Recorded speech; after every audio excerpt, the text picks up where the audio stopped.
Bueno, vamos a terminar este capítulo con la ley 1420. Vamos a centrarnos ahí y después una referencia de la ley Avellaneda y ley de Lainez. Bueno, yo le decía que la ley 1420, una ley que es histórica, realmente histórica, importantísimo en la historia de la educación argentina, de la educación de la escuela pública, eh,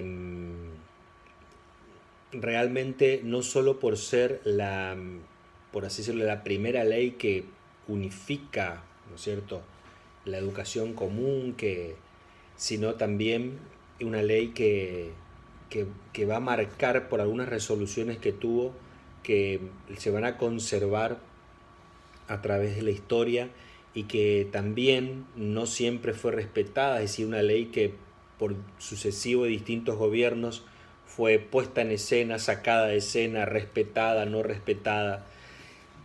Y bueno, esto marca un poco también los procesos en la historia de la educación argentina.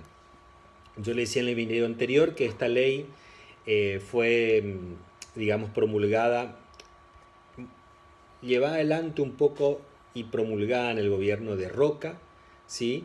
Que es sobre la enseñanza pública en las escuelas primarias, ¿sí? Y define la educación como obligatoria, gratuita y gradual conforme a los hábitos de higiene. Bueno, a ver, ¿qué es lo que, digamos, yo le había dicho que se habían presentado dos proyectos, ¿sí?, en discusión en el Congreso, y terminó ganando uno de ellos.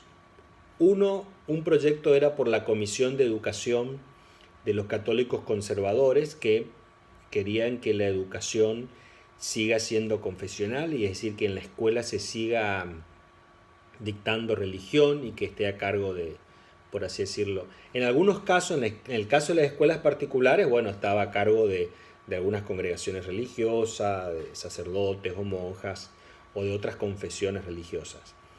Pero en las escuelas públicas estaba todavía la obligación de dar, por así decirlo, religión en las escuelas. Y, a ver, hay una situación. Dijimos hoy que estaba abierto el país, digamos, se abrió a la inmigración. Cuando llegaron los inmigrantes no eran todos católicos, algunos incluso eran ateos y de otras religiones, había muchos protestantes, había también judíos, entonces había personas de otros credos, o agnósticos o ateos. Entonces, una de las preocupaciones que tenía justamente el otro sector, que eran los que presentaron el otro proyecto, era justamente que tenemos que tener una educación abierta, no confesional, para no crear justamente divisiones o discriminaciones. También este sector, que el que ganó, argumentó en que la Constitución justamente hablaba de una libertad de conciencia, y si hablamos de libertad de conciencia no podemos tener una educación imponiendo un credo religioso, porque esto no creaba justamente unidad y, por así decirlo, inclusión de todos los que habitaban Argentina. Insisto, sobre todo porque se está queriendo incorporar, ¿no es cierto?, y realmente hacerlo parte de los inmigrantes. Si bien algunos por sí y otros por no, esto era una realidad y era legal, y esto ya era parte de la historia. Y por otro lado, los que argumentaban, digamos, los católicos argumentaban de que bueno, que también la Constitución dice que Argentina, por así decirlo, es un país católico desde su gobernante y todos sus pobladores, que una imposición, ¿no es cierto?, esto, y que bueno, la educación no puede ser ajeno a eso. Entre otras cuestiones, uno de los puntos interesantes que termina de dar cierre a esta discusión es esto de que dicen los del sector liberal que nosotros estamos proponiendo una educación secular, laica, que eso no significa que sea atea, que no se confundan las cuestiones. Queremos una escuela que nos imparta una religión determinada. Entonces, se termina cerrando, ¿no es cierto?, el voto, los votos, termina ganando el sector liberal 40 votos contra 10 votos del sector católico. Se inició la discusión en el 4 de julio del año 83, de 1883, y termina ganando, como dije recién, el sector liberal el 8 de julio, ¿sí? 4 días después, perdón, un año después, 8 de julio de 1884, que es donde se promulga la ley. Bueno, algunas cuestiones que establece la ley que vamos a remarcar ahora, ¿no? Primero, en los artículos 2 y 3 establece la obligatoriedad escolar. Los argentinos, los niños tienen que ir a la escuela, ¿no es cierto? El periodo del tiempo era de los 6 años hasta los 14 años. Y ese periodo era obligatorio, ¿sí? Y esto está establecido en el artículo 2 y 3. Eso significa, tiene como consecuencia varias cuestiones. Primero, que los padres tienen que enviar a sus hijos, a todos, ¿sí? Incluyendo todos los hijos de los inmigrantes y los que ya nacieron en esta tierra, ¿no es cierto? Y eso también, por otro lado, obliga al Estado a hacerse cargo, y para eso van a tener otros artículos donde justamente va a hablar sobre este tesoro y este fondo público que tiene que ser, invertido para la educación. Justamente lo que da pie a esto es el artículo 5, que habla de la gratuidad. Si queremos que todos asistan a la escuela, todos tienen que tener la posibilidad. Y ahí es donde hablamos en el artículo 5 de la gratuidad. Entonces tenemos educación común, obligatoria y gratuita.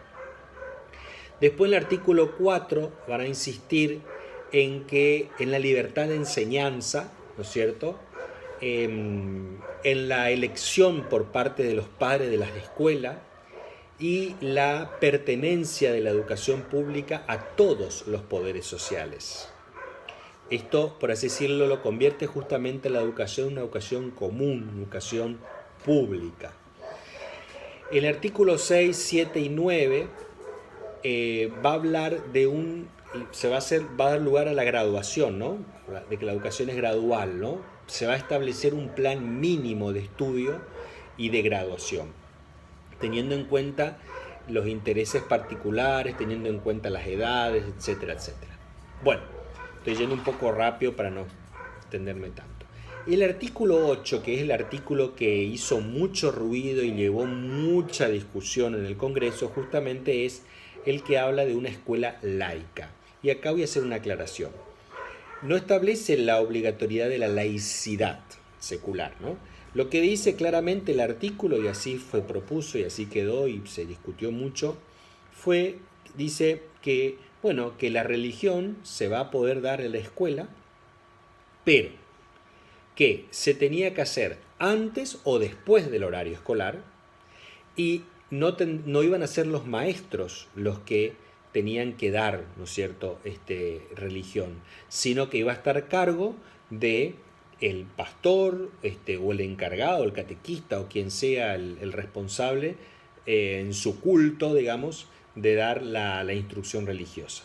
Entonces, antes o después del horario escolar, los maestros que se encargaban de la enseñanza no iban a ser los mismos que iban a dar religión, y se abría a que, bueno, que en realidad no sea solamente una confesión religiosa, sino que sea la religión que sea y que estén a cargo de otros que no sean los maestros de grado. Es como que, bueno, es como que la escuela va a dar el lugar, el espacio, pero no va a estar dentro de la currícula esta cuestión religiosa. Eso fue, digamos, lo que se estableció. Las clases, y acá viene otro tema muy importante, artículo 10, que las clases van a ser dictadas exclusivamente por maestras y maestras autorizadas. Entonces, da un lugar muy especial en la historia de la educación a las mujeres en la educación. Y se establece que las clases en el aula van a ser mixtas, es decir, varones y mujeres. Después, en el artículo 25 va a decir que los maestros autorizados para dar clases son los diplomados egresados de las escuelas normales. Las escuelas normales, durante muchas décadas, ¿sí?, muchos maestros. O sea, mi madre es maestra jubilada, ¿no es cierto?, hace muchísimos años, y ella es maestra que se llamaba maestra especial, no es la maestra especial de antes, era la maestra que se llamaba maestra de labores o actividades prácticas. Ella es egresada de la escuela normal y ya con ese título le habilitaba para dar clase. Por eso es que ellos a los 17, 18 años terminaban el secundario y ya podían ir a dar clase. Las escuelas normales formaban para eso y los que egresaban y querían trabajar como maestros ya tenían digamos, eran diplomados para hacerlo. Esta ley lo que hace es que convertir a los egresados de las escuelas normales como diplomados autorizados. ¿Qué pasaba con los extranjeros que querían dar clases? Se les iba a posibilitar, pero tenían que hacer la reválida del título y tenían que, digamos, saber realmente el idioma, ¿no? Conocer bien el idioma. Después también va a haber otra situación, que es la situación de que, bueno, en muchos lugares todavía no había maestros, entonces se autorizaba, pero tenía que ser una autorización por medio del Consejo Nacional de Educación, a las personas que iban a dar clases y que no eran maestros egresados de las escuelas normales. Bueno, el financiamiento iba a ser estatal, artículo del 44 al 47, y que las escuelas particulares, es decir, aquellas escuelas que no dependen del Estado, van a tener que ser autorizadas y aprobadas también por el Consejo Nacional. Esto está entre los artículos 70 y 72. Bueno, muy importante esta ley, le decía, por todas las resoluciones que tuvo, por toda la discusión que digamos, se llevó adelante, marcó también un antes y un después en la historia de la educación argentina y por eso es que es tan recordada en cada aniversario. Otra ley que también en el año 85, un año después, en el gobierno de Roca también, la famosa ley de Avellaneda, se llama así porque lo propuso Nicolás Avellaneda, la ley 1579, ¿no? Que es la ley universitaria, una ley, la primera ley fuerte universitaria donde se establecía una forma parcial de autonomía, ¿no es cierto?, universitaria. Yo no me voy a detener a hablar de esta ley ahora, pero nombrarla porque también es muy importante porque va a organizar ya en parte a lo que va a ser el sistema universitario argentino. Y esto que es tan por así decirlo, cuidado y conservado y se cela tanto por esta cuestión de la autonomía de las universidades, autonomía que tiene que ver con por ejemplo, la cuestión del gobierno y también con la autonomía ideológica y de textos, etc.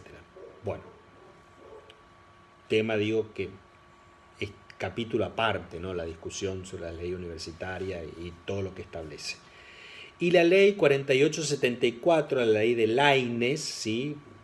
Se llama así porque fue propuesto por Manuel Laínez el año 1905, bajo el gobierno de Manuel Quintana, ¿no?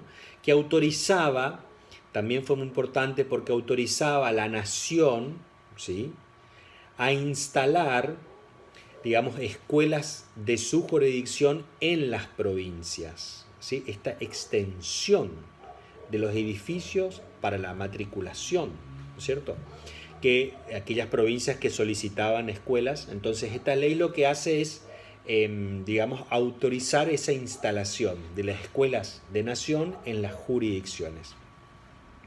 Y permitía también, y con esto se realiza la expansión, ¿no es cierto?, oficial y legal, ¿no es cierto?, de las escuelas rurales, de las escuelas infantiles, mixtas y las escuelas elementales. También vamos a ver un poquito más adelante, charlar un poquito más sobre esta ley, pero digamos, esta ley fue tan importante porque como que la ley 1420 establece un sistema y una estructura y da un marco legal, y la ley de Laínez lo que hace es la expansión, ¿no es cierto?, la extensión de la propuesta educativa a las provincias. Bueno, espero haber podido ser claro, explicarme, y bueno, deseo que las dudas las acerquen, las reflexiones, esperamos los comentarios de los alumnos de la cátedra debajo de los videos, y bueno, No todos tenemos que estar de acuerdo con todos. Esto es historia, así que hay que leer, reflexionar y eso es lo que les animo. Muchísimas gracias.